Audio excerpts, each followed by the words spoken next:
I ain't no country boy,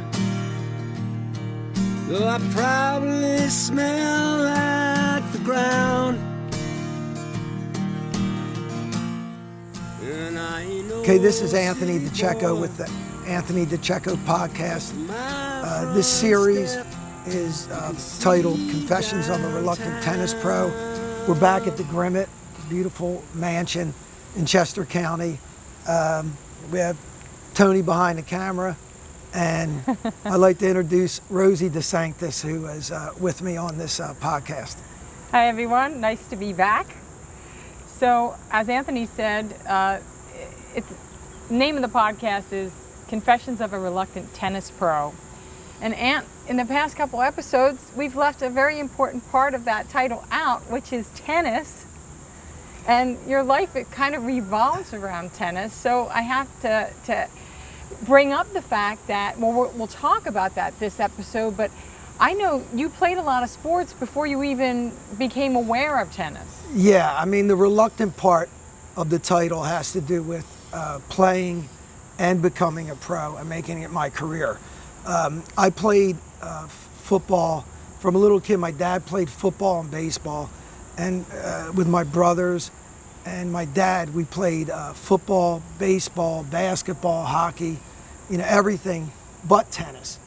And so that's where the reluctant part comes in. And I really thought, it wasn't even in the equation for me to play tennis. I thought, I never even thought about it. It's not a team sport, and I don't come from a country club background.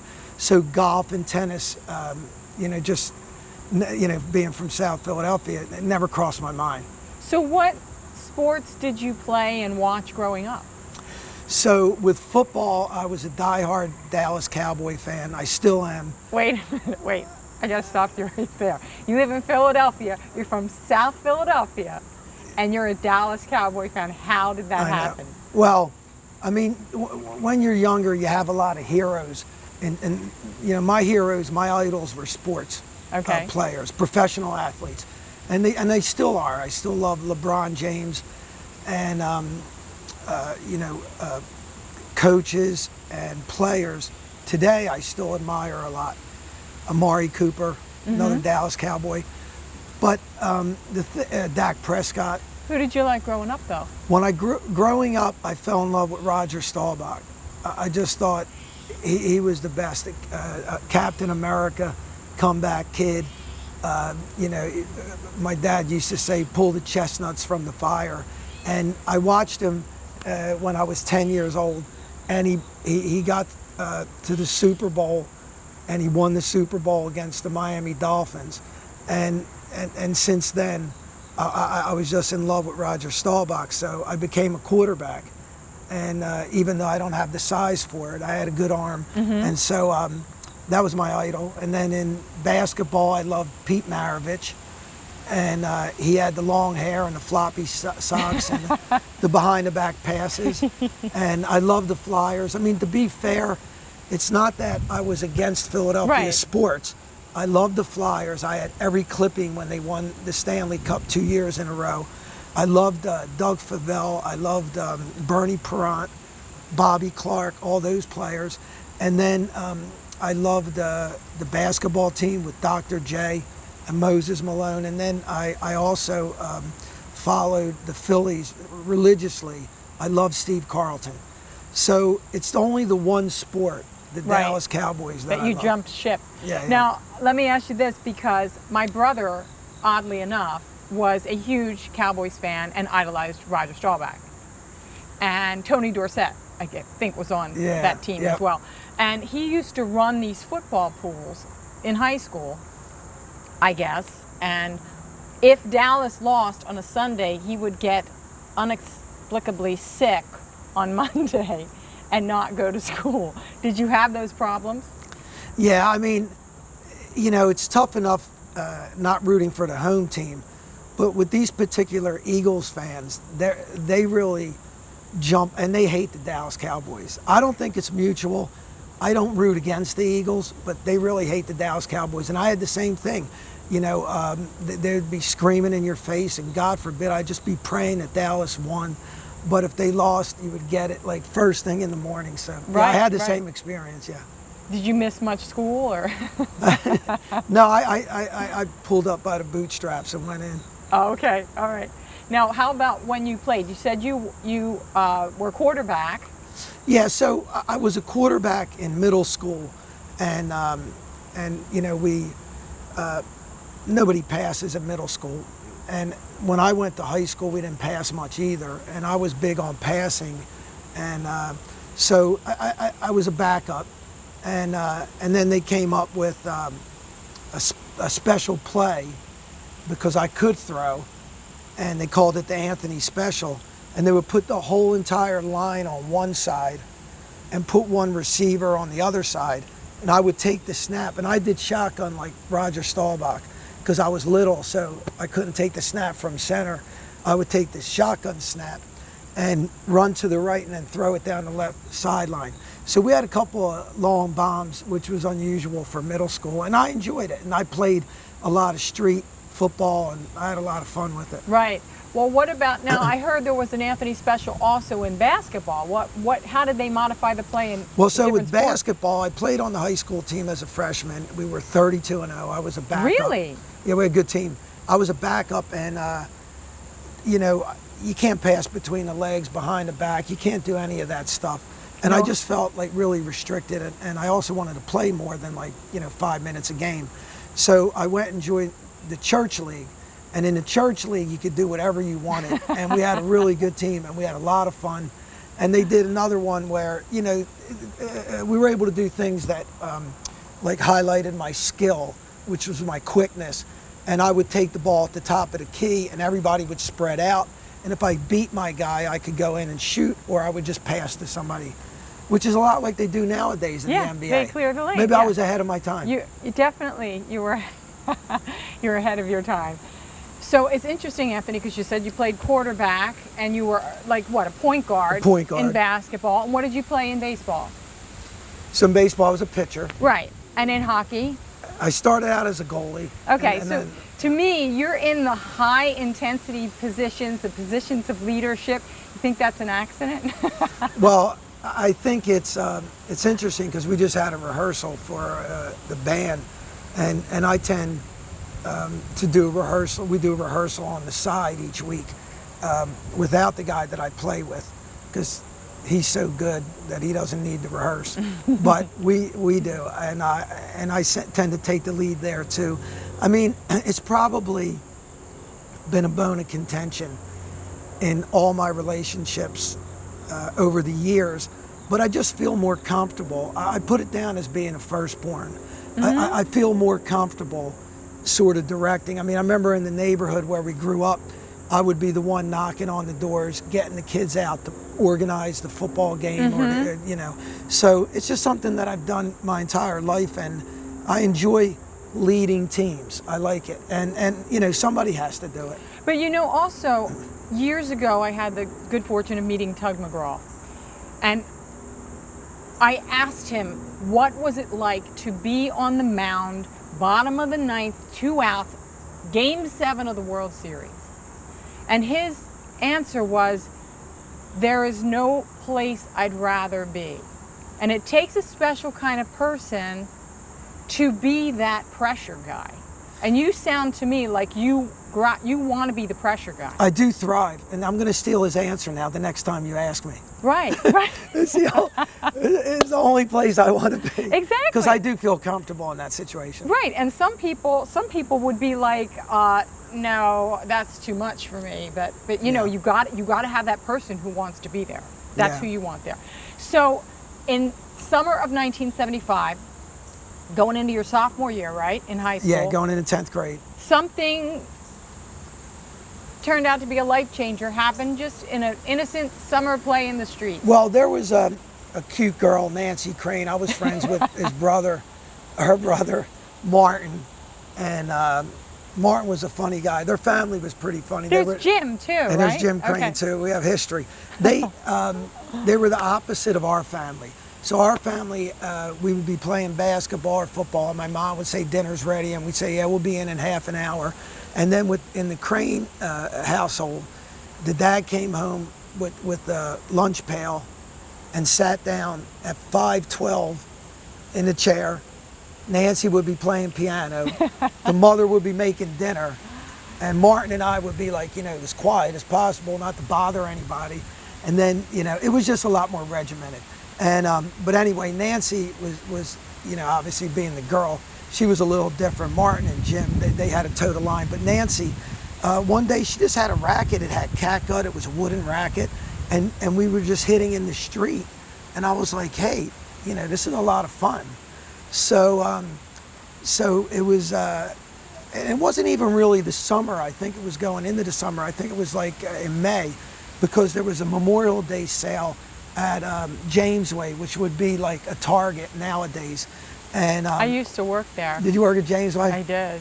Yeah, that was, I don't know if are there a lot of Jamesways, but for us it was famous in our neighborhood. Yeah, no, I don't think there was any other Jamesway. That was it.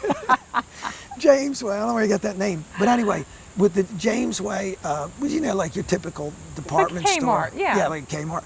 And so my mom bought us $3 rackets for my brother and I.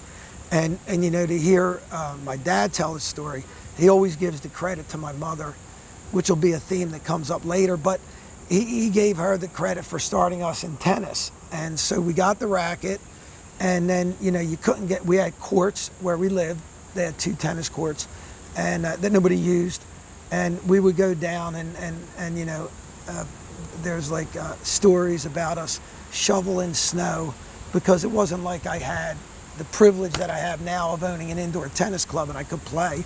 So we would shovel snow, and we just, we worked as hard as we could, and then went out for the team in the spring. So that would be the following spring, a year later, of shoveling snow, practicing every day. Okay. No instruction. And then we decided to go out for the team. So you felt pretty confident in your athletic ability when you went out for the high school team. Well, the thing is, nowadays, right, if you're like Roger Federer has a team, he trains in a weight room, he has a nutritionist, there's so many things, the equipment's so different. But at the time, tennis, if you were a non-athlete, you joined the tennis team. That's really basically what it was. And I was an athlete coming to tennis, and I was like, this is going to be easy for me. So it just wasn't as respected of a sport at that time? Is that why you thought it was for non-athletes? Yeah, I mean, it's interesting because, now with all the talks about health and longevity, tennis is like at the top of the list, checks all the boxes. It does. Everybody wants their son or daughter to play tennis, even in the inner city. It's a lifelong sport. Yeah, but no, at the time it wasn't. Okay, so you tried out for the team, and then the first day of practice, something happened. What happened?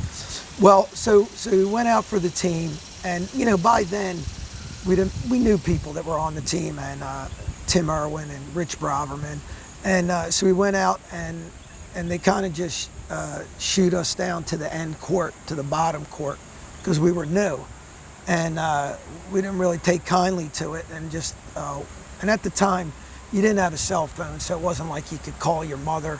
I didn't have a license. Well, what was wrong with the bottom court? That was court number 5. Yeah, we had 5 courts at Coastville. And, court 1 would have been better suited, I thought, because, I was coming on the team and I was going to be a star or whatever. And again, reminder that this podcast is coming from inside my head. But so I thought I was going to be a superstar and, go to court 1 and, but no. So we got pushed down by the upperclassmen down to the end, and then we just walked home. So we left. And, I don't know why I did a lot of things that I did when I was younger, but I do have to put a lot of it down to having a twin, because, it tends to give you the confidence to do something that you might not do on your own. Like, it's not like everybody against one person. It's everybody against 2 people. And sometimes, that's enough power to do whatever you want. So we walked home, and we came back the next day, and we were allowed closer to court 1, maybe not on court 1, but maybe we got to court 2. And then we made the team, we made varsity, which was pretty cool. And Russ Tapper was the coach. Yeah, Russ Tapper was the coach. and he was sort of, well, I guess he was military, would be. And so this was another situation where the two cultures clashed. You know, we were raised in a situation where we were allowed to do whatever we want, wear our hair however we wanted, wear any clothes that we wanted, and Russ was very regimented. So you know from day one it was going to be an issue. And so the first year, Alex and I played doubles and for varsity, and it was fun. We had a lot of people come and watch us. A lot of our girlfriends came and watched, and we were pretty popular, you know. And it was pretty cool being on a tennis team, because before I was never a star, and then I was all of a sudden like elevated, you know, one of the 7 best players in the school. Well, that's awesome, first of all, as a sophomore, but I wanted to ask you, did the fact that there was girls tennis and boys tennis that intermixed, did that sweeten the deal for you to go out for the team? Well, yeah, you know how they always say people join a band, you know, to be around girls. Right. Yeah, and I just went to the courts every day, yeah, to be around girls. And it's funny because Celeste played #1 for the girls team, and Anita played #2. And I actually dated Anita when I was younger, and Celeste was my mixed doubles partner, and we worked together at Tennis Addiction. So it's been nice, you know, all these years later, whatever that is, 40 years later. But yeah, so it was a lot of fun. And then, you know, we went through the first season, and you know, about halfway through the season, I started playing singles. I played third singles. I beat out this kid and played third singles. And I was having a pretty good year at third singles. They usually don't have a whole lot of talent. It's a drop off after 2. And so I was having a pretty good year. And then I lost a particularly bad match in the third set, and I had a little temper tantrum. And like, it's funny because I had a bad temper when I was on the court in tennis. And you people, did not. but now Roger Federer did too. He did at the beginning too. Were you idolizing John McEnroe at the time? No, not at all. I liked Borg. I didn't even like McEnroe. Right. But I had it, and there's a story that comes a lot later where I was playing a match, and my wife was pregnant with our first child, and she was watching, and it was in Coatesville, and I think, you know, it's the kind of thing, like whenever I went back to Coatesville, it brought out the worst in me. That's what happened, and I would act like I was in like 10th grade again, and so now this is years later, and I was playing a match, and the guy was irritating me, and he was asking for the third ball, and I was hitting it out in the road, and it was bouncing off of cars that were driving by, and then I remember it was 4-all in the third set, and we had to call it because of darkness.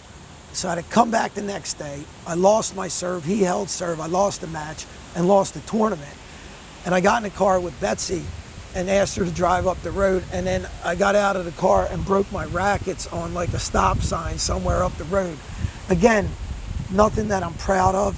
And Betsy, all she could think about was, you know, I'm pregnant with this guy's child, and this is how he acts. So anyway, back up to high school.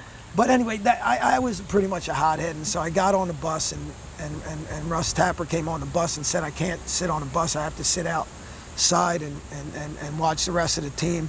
And so I said I quit, got off the bus, and then I had to get a ride home. Was this sophomore year? Or this is 10th grade. Okay. Yeah, sophomore year. Okay. So my first year. So I think my record... So you quit twice? Well, so the first day. Yeah. So far, right? If you're count, I didn't count that one, but okay. So this is the second time I'm quitting. Thanks for pointing that out. And so what I did was, I quit again. And but you know, like I woke up the next day, and I mean, I lived and breathed tennis, so I wasn't going to quit. Right. So I went down and talked to Russ Tapper, and his office was down like in a dungeon somewhere, and all I remember is, you know, I had a big crush on Farrah Fawcett, one of Charlie's Angels at the time, and they had the famous poster with her with the red swimsuit on, right. the one-piece swimsuit, and I remember, you know, it was on his wall, and I was like, you know, he can't be all bad, right? Maybe the guy. If he likes Farrah, he can't be all bad. Yeah, he can't be all bad. So anyway, so I said, you know, I'm going to come back on the team. and again, in our house, if you would have said that, they would have said, okay, Anthony changed his mind, go ahead. But he held firm, and that was the end of my season. Wow. So. But you said you had like an 8-3 record or something like that? Yeah, I mean, I was having success, and I was loving it, and, so I was disappointed. But so I left, and then go back. And my dad, the kind of person he was, and my mom, they were like, questioning why he wouldn't give me a reprieve. But that's what it was. And you think I would have learned that lesson, but that's a lesson I don't know if I've still learned it. Right. Like I don't accept what I don't like. Mm-hmm. What I don't agree with, let's say. I don't readily accept what I don't agree with. Right. And I'll go to the mat. So, anyway. So junior year. Right, so now. You were doing well. Yeah, junior year, now the 1 and 2 graduated. Alex and I became co-captains, and we played 1 and 2 on a team. And there were PIAA rules that said that you couldn't practice tennis until a certain date. You couldn't have formal practice until a certain date. So Russ Tapper would sit in his truck across the street and give us some balls, and we would just go out and hit for the first week prior. And it was always in the spring, and it was always windy, and it was always cold, and we were out there. But so anyway, when the following Monday came around for formal practice, we thought we'd play a little joke, and Alex and I wore tuxedo jackets over our shorts. And we emptied out a wine bottle or something, and we filled it with water, and we showed up at practice. And Tapper, I mean, sometimes I feel bad for that guy having to put up with us, but he has to name us as co-captains for the first day. We're in charge of the team, and we're looking like clowns with a tuxedo jacket on, and he's like, what are you doing? And we're like, he said it was formal practice. So we thought it was a clever, sophisticated joke, but he wasn't going for it. That's funny. So kind of, that was it. Yeah, I thought it was funny. But I think it's funny too. But the season went well until the end of the season. You got into some hot water. Yeah, It's so cool. so I forget, it's the story's kind of blurred. Well, what about wasn't there something that happened at the Octorara match or Well, something? we had problems with tennis because when we played in the street, we played football, basketball, and hockey. Every game ended in a fight, but nobody ever really took it seriously. You're just rolling around on the ground, and like, but somebody made a bad call, and we jumped over the net, and Tapper tried to explain to us that there's no fighting in tennis, but we were, saying if you guys cheat again, we're going to knock you out. But so it was those kind of things. But it was something, because we did have some problems with school, as we knew in the last episode, that we had some problems with school, and I don't exactly know what it was, but I got suspended, and I wasn't able to come back and play on the team. So, yeah, and it always was towards the end of the year. Maybe the weather started getting nice, Right. and I was having more fun. And so I did lose, and lose a significant part of the season, which for the second year in a row would have been the Chessmont Championships, which were singles, doubles, Wow. and mixed at the time. They had a mixed doubles, which was cool. They don't do it today. So you had all those chances, and being number one on the team, I would have played singles, I would have played doubles, I would have played mixed, and so all that went out the window. Yeah, that seems like a big disappointment. I'm surprised that didn't bother you more. Well, I think, and one of the reasons that I'm doing this podcast is I wanted to, as a sidebar, my son had a friend that took his own life, and I'm sort of with my dad on how much I care and respect young people, and I love working with young people like I work with you. I love working with young people, and they just keep me young, and I respect them a lot, and it's going to be their world anyway, and in a lot of ways they know more than us. So I've always respected them, and I wanted to go to the school and sort of give my story, because usually what you have is you have a police officer come out, and tell them what not to do. Or you have somebody come out that's totally successful and they don't mention anything. They just say, don't do this and you can be successful. And I always wanted, as a sort of like a fun thing to do, is to come and talk. And instead of telling them what to do, just tell them about, this guy that got kicked out of school, got kicked off of tennis teams. Pretty much, if you want to look at the outside, failed at every juncture. And then tell them the story about the guy that, has a family, a successful business, and is, respected in the community. And, most people like him. Mm-hmm. Most people like him. And that was the same guy. Right. And I thought, it would ring true that, like, listen, no matter what, you could come back from this stuff. So to be honest, I wasn't so devastated.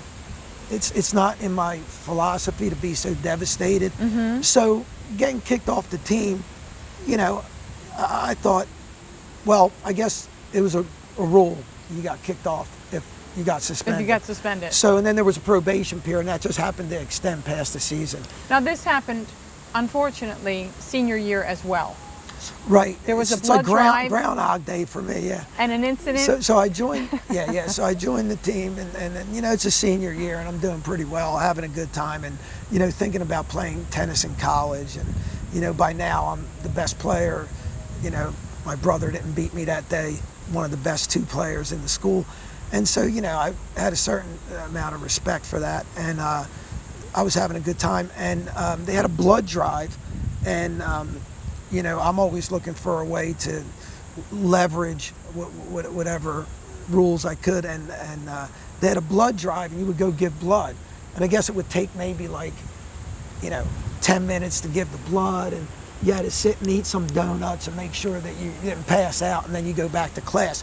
And I just extended it for most of the day and stayed, and then got suspended for that. And then what happened with that is that suspension was earlier. So even though I missed the singles and actually I came back for the doubles, but I think my brother got suspended and I had to play the doubles with the third singles player. I remember Darius Treadwell, and he was a chess champion. He used to play my brother. My brother was really good at chess, and they used to play each other. And Darius, I played with him, and actually it was one of the times that Russ Tapper, I saw him happy, was we won a consolation match at the Chessmont Championships and were able to make it to districts for the first time. And he was, as in his coaching career, and he got a day off on a Friday, and we went, and we ended up losing like in the first round. But so I did get to play one time, which was the doubles. And then the mixed doubles came around, and I guess there was a probation period that ended like the day before the mixed doubles. And so, I had, figured out everything on paper, and I was like, I'll be back to play. So I talked to Tapper about it, and he said, no, it wasn't fair. Somebody else should probably play because they've been here the whole time. Mm-hmm. And I thought, listen, there's nobody more dedicated than me.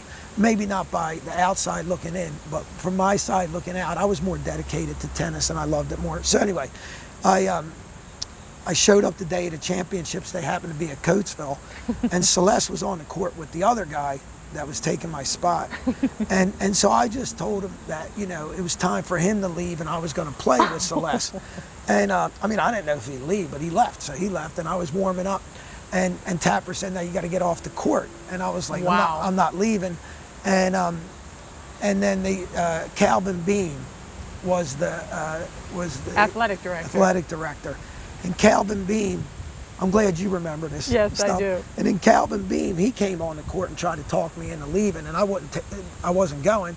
So he actually physically grabbed me and started dragging me, and then I was able to get my arm stuck in the fence, the gate, and he couldn't get me out.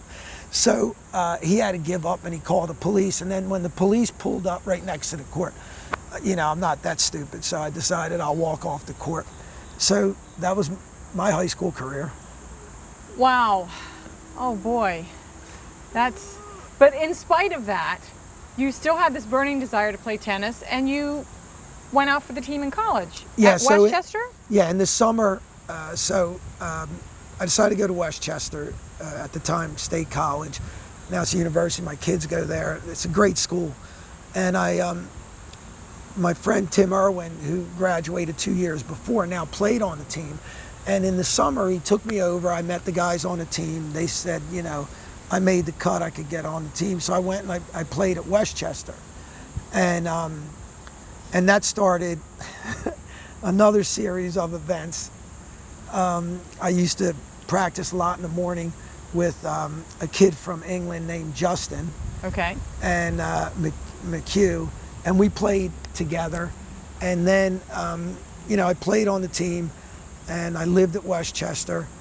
And, I still had the extracurricular activities that seemed to take over some of the, well, let's put it this way. If I would have put school and tennis 1 and 2, I might have done a little better. Oops. But what happened was I put, maybe partying and girls, and then maybe tennis, and then school, and I had the order wrong. So anyway, I was on a phone.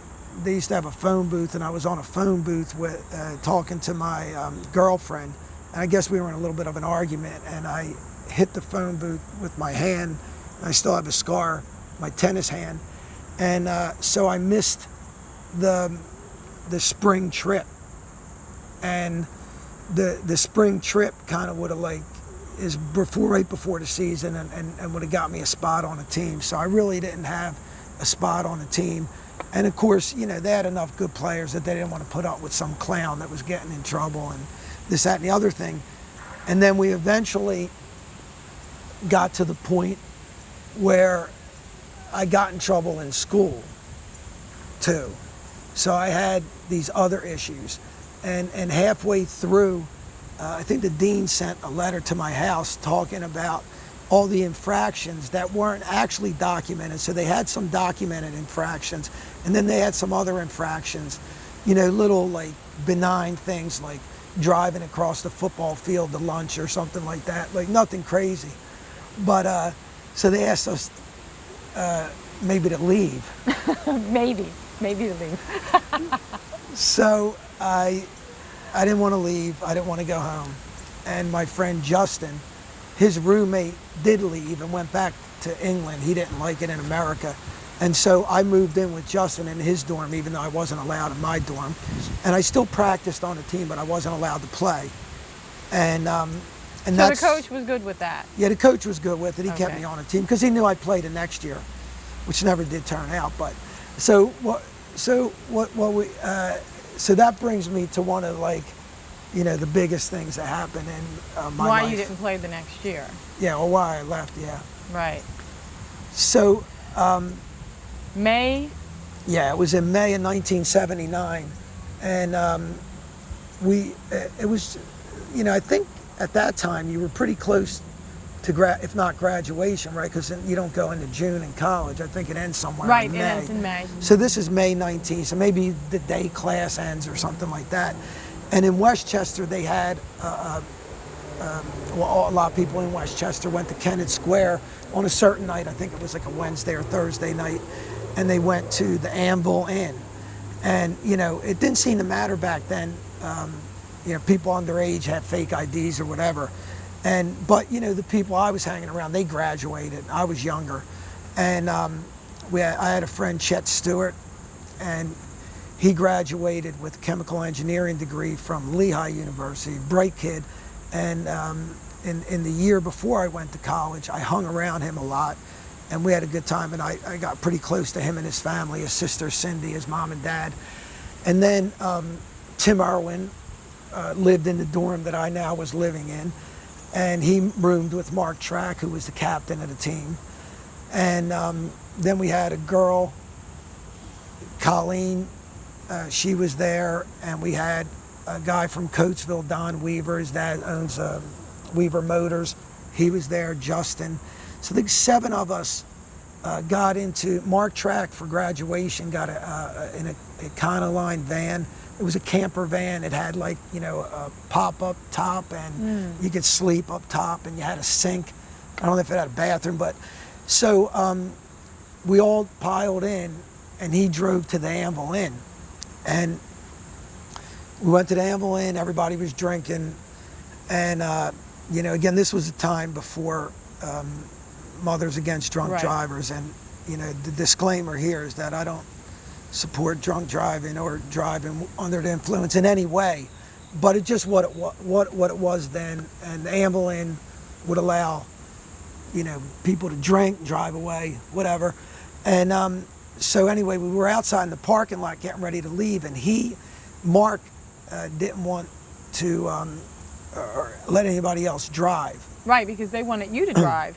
Well, we were thinking I could drive, like I had experience, and driving while drinking, which isn't something to be proud of. But, this guy was not a big partier, and I feel bad for him because, he didn't get in trouble every day of his life like I did. And, but he didn't want to give it up. He just got it. It was like one of the first days he had the van.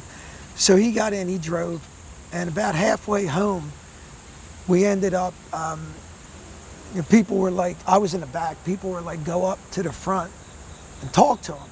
So about halfway up is the last thing I remember.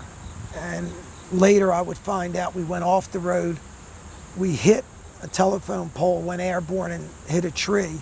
The van went on fire. And when I woke up, I was in a field somewhere and I couldn't stand up. And it turned out that I had a broken leg, laceration, 14 stitches. I had broken ribs, a bruised heart. I had a burned foot, other little things.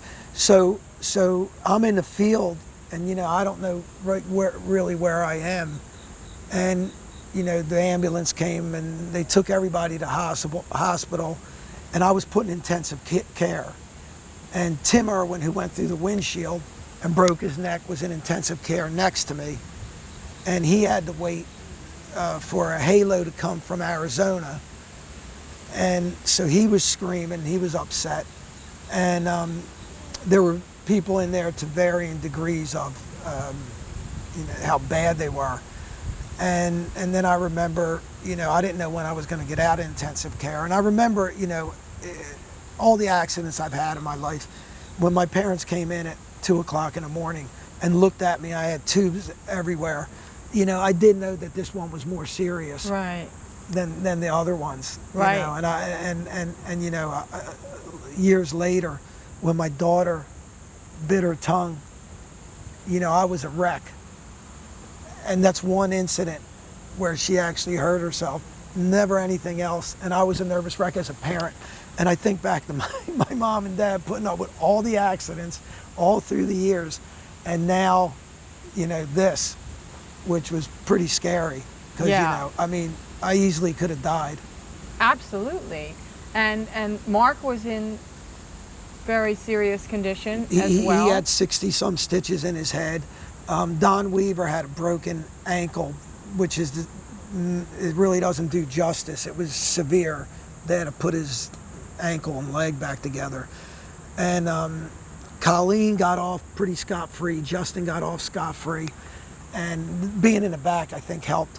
And then, I don't know if that works in an airplane, if you're in the back of the airplane, but they were in the back and it worked out. And then, while I was in intensive care, I had a bruised heart, and my parents were talking to me, and I was trying to count everybody and see where everybody was.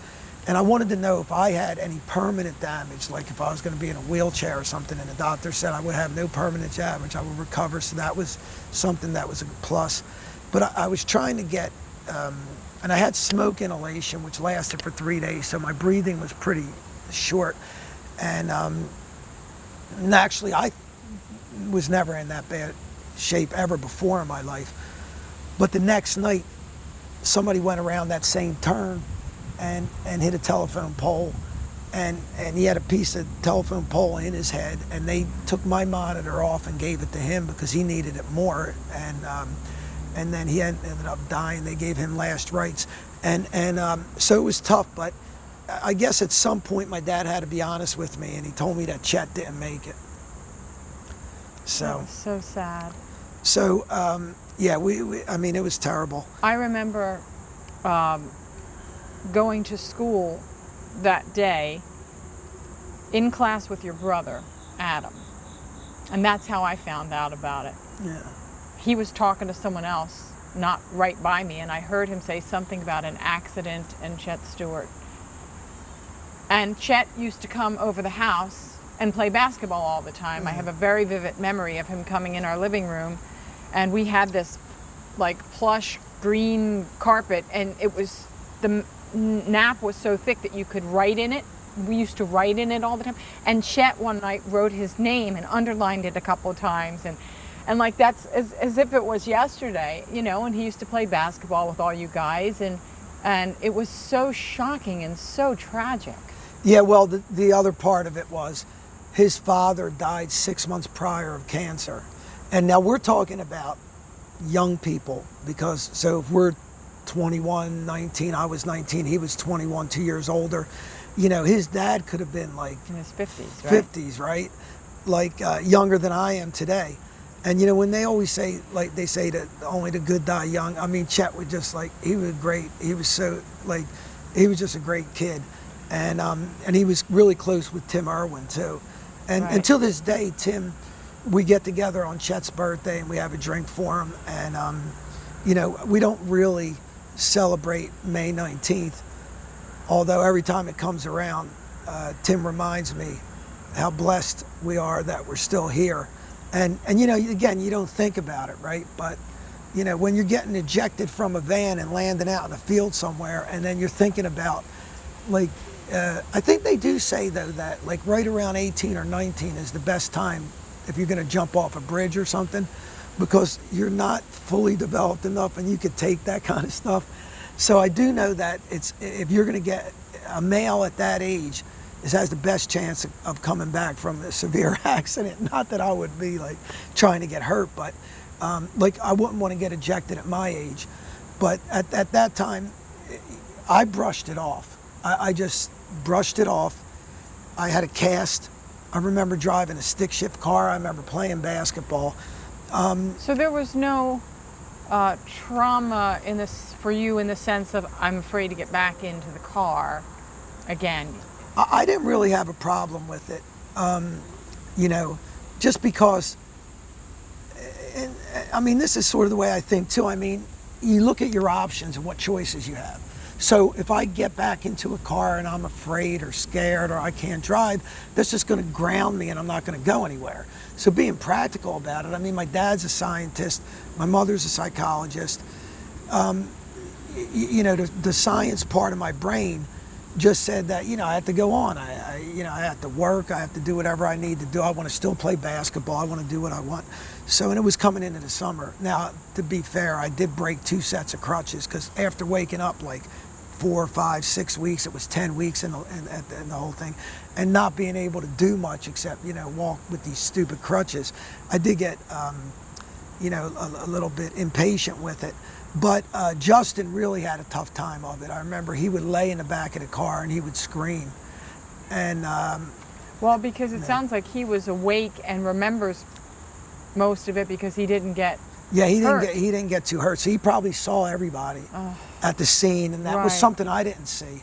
And you know, originally they arrested me as I was on the gurney. They arrested me.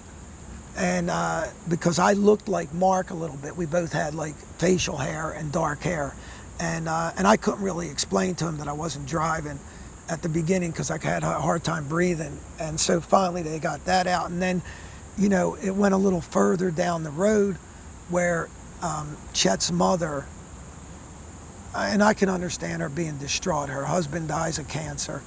They only have a daughter and a son. The son graduates college, and the day he graduates, he dies. Oh my God. And it's traumatic. So she really wanted, you know, justice, which she thought meant, you know, Mark would have to be responsible for it.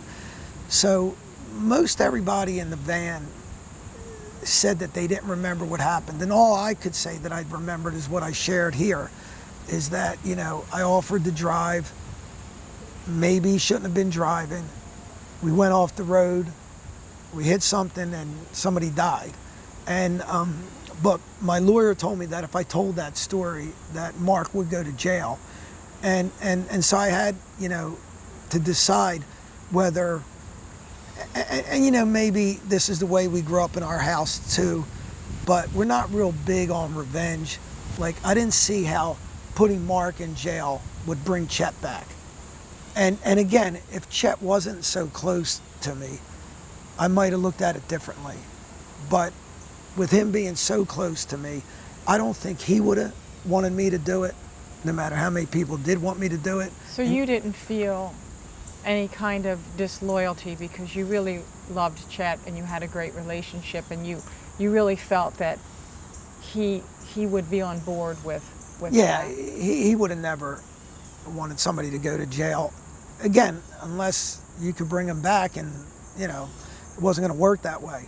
So I went on the advice of my lawyer, but he didn't show up with me at court. So I went in court. They asked everybody. Everybody said they didn't remember anything. And I took the fifth because I didn't want to actually lie and say I had no idea what happened, but I didn't want to testify. So I took the fifth, and the judge, because I was the only one that actually could say anything, and I guess they wanted somebody to say something, and so they threatened contempt of court. And I remember I called my lawyer on the phone, and I said, Mike McShane, infamous Mike McShane, and he said, you just tell them you take the fifth and ignore what they say.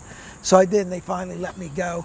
And I remember Cindy's boyfriend coming at me later, threatening me, and I was like, look, he just came on the scene like a month before, and I'd been through so much with Chet. I'd had dinner at his house, and I knew his sister for so long. So I was like, don't even bother, stay out of it. And, it was sad, but Of course. So if I thought about how my high school years ended, this one took it up another Wow. notch. And that's how Do my you keep in touch college with the ended. family at all? I don't. I don't even know. Is his mother still alive? I don't know. Yeah. So I don't know. Now Cindy, I do, because I see her once a year. So. Okay. Very But good. I think of him a lot. Yeah. Yeah, of course. So, well, that's really sad, Anthony. I mean, that's a great tragedy, and from someone who knew him, not as well as you guys. I was, a little kid, just horning in on a basketball game here and there. But you always looked up to your brother's friends, and it was definitely a very, very sad loss for the family and for everyone that knew him. But it's a testament that the people who continued on were able to turn their lives around and really, honor him by the way they lived their lives afterwards. You know? Mark ended up, as a family, he became a school teacher. He taught tennis. Tim Irwin, I still work with him today in the USPTA. He has a tennis recruiting business, and he's remarried to somebody he's totally in love with. His kids have grown up and become tennis pros. Justin, I lost touch with. I wish I could get back in touch with him. But yeah, so people came out of it okay. That's great. So next week, what's on the docket? Well, I think that's chapter 1 of tennis, of a reluctant tennis pro, because there's another piece to it. Like, I guess we can't draw the conclusion from that story that I would actually stay in tennis for the rest of my life, right? It doesn't sound like I had too great of a start. Yeah, you didn't have the mojo going. but that was the baseline, and there was nowhere, no pun intended, baseline, but there was nowhere to go but up. But next week, I think it's time to start discussing my mentors and influences, because for me, it's they're the things that have gotten me through. I know there are a lot of people that have closed systems where they maybe have one person they can talk to, and I have well, we'll find out enough to fill an episode. Well, This- Anthony, I can't wait personally to hear about all of your influences and mentors and where you went from here. So we'll find out next week. Peace. Peace.